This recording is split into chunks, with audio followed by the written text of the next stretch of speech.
అందరికీ నమస్కారం. Welcome back to our channel మా ఇల్లు మా వంట. ఈరోజు మన రెసిపీ ఫిష్ పులుసు, అదే చేపల పులుసు. ఇప్పుడు మేము రేగండి అనే చేప తెచ్చారు. ఇదైతే పులుసులోకి ఫ్రైలోకి కూడా చాలా బాగుంటుంది. ఇక్కడ విజయనగరంలో చాలా ఫేమస్ అండి ఈ రేగండి అనేది. ఇప్పుడు దీనికి కావాల్సిన ఐటమ్స్ చూద్దాము.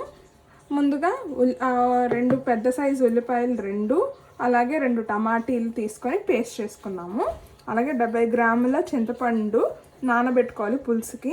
అలాగే 3 పచ్చిమిర్చి, కొంచెం ఆవాలు, మెంతులు సువాసన కోసం. అలాగే తరిగి పెట్టుకున్న ఉల్లిపాయలు పెద్ద సైజు 2. అలాగే అల్లం, వెల్లుల్లి, ధనియాలు, జీలకర్ర పేస్ట్ అండి ఇది. ఇప్పుడు రెసిపీ, అలాగే కొత్తిమీర గార్నిష్ కోసం. ఇప్పుడు తయారీ విధానం చూద్దాం. ముందుగా బాండీ పెట్టుకొని 4 స్పూన్స్ ఆయిల్ వేసుకోవాలి. వేసుకున్నాక అలాగే మెంతులు, ఆవాలు వేసుకొని ఫ్రై చేసుకోవాలి. అలాగే కొంచెం ఆయిల్ హీట్ ఎక్కిన తర్వాత వేసుకున్నాం కాబట్టి ఇప్పుడు పచ్చిమిర్చి కొంచెం అది హీట్ ఎక్కిన తర్వాత పచ్చిమిర్చి కూడా వేసుకోవాలి. పచ్చిమిర్చి, ఇప్పుడు తరిగిన ఉల్లిపాయలు కొంచెం వేగిన తర్వాత అప్పుడు అల్లం వెల్లుల్లి పేస్ట్ తీసుకొని వేసుకున్నాం. ఇప్పుడు ఉల్లిపాయలు వేగాయి కదండి. ఇప్పుడు అల్లం వెల్లుల్లి పేస్ట్ తీసుకున్నాము. ఒక 2 టేబుల్ స్పూన్స్ వేసుకున్నాము. అల్లం వెల్లుల్లి పేస్ట్ కొంచెం మగ్గిన తర్వాత ఇప్పుడు టమాటా ప్యూరీ అనేది ఏదైతే తీసుకున్నామో అది కూడా వేసుకోవాలి. వేసుకొని ఆ పచ్చి వాసన అనేది పోయినంత వరకు వేయించుకోవాలండి.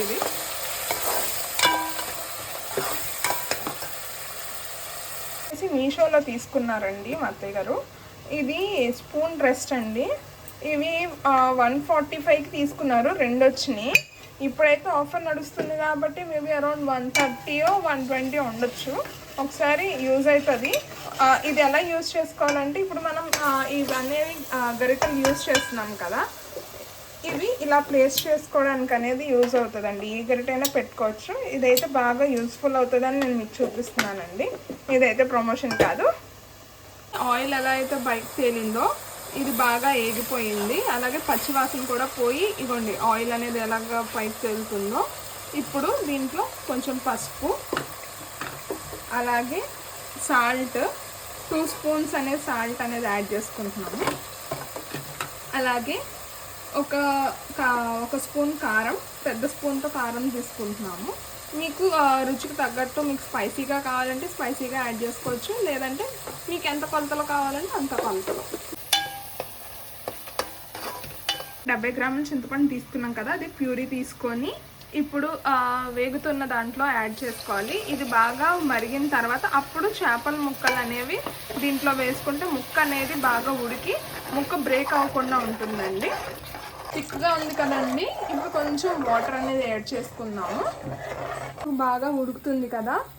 ఇప్పుడు ఇది మరుగుతున్నప్పుడే మనం కట్ చేసుకున్న ఫిష్ని పులుసులో వేసుకోవాలి.